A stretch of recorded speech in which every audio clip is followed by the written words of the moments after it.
தாவேக தலைவர் விஜய் விரைவில் தேசிய தலைவராக ஆவார் என மதுரை தெற்கு தொகுதி எம்எல்ஏ கோபீசன் தெரிவித்தார்.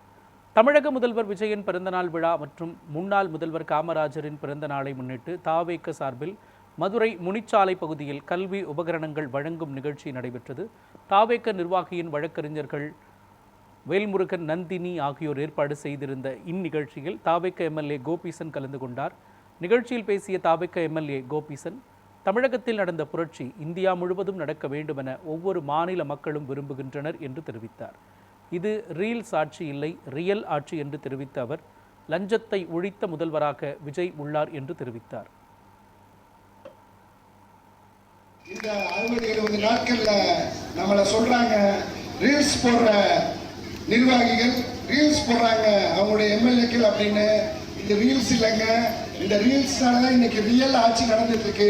ஒரு உண்மையான ஒரு ஆட்சி நடந்துட்டு இருக்கு அப்படின்னா அது நம்முடைய தமிழக வெற்றி கழகத்தோட ஆட்சி, மக்கள் முதல்வரோட ஆட்சி. நீங்க நினைச்சு பாருங்க, காமராஜர் ஆட்சி வேணும்னு சொன்னாங்க.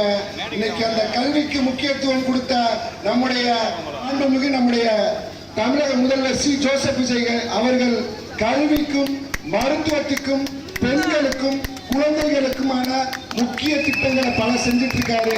அதே மாதிரி இன்னைக்கு கிட்டத்தட்ட ஒரு 750க்கும் மேற்பட்ட டாஸ்மாக் கடைகளை மூடின தைரியம் இருந்த ஒரே முதல்வர் நம்முடைய தமிழக முதல்வர் அவர்கள் அப்படிங்கிறத இந்த தமிழத்தில் பெருமையா சொல்லிக்கிறேன்.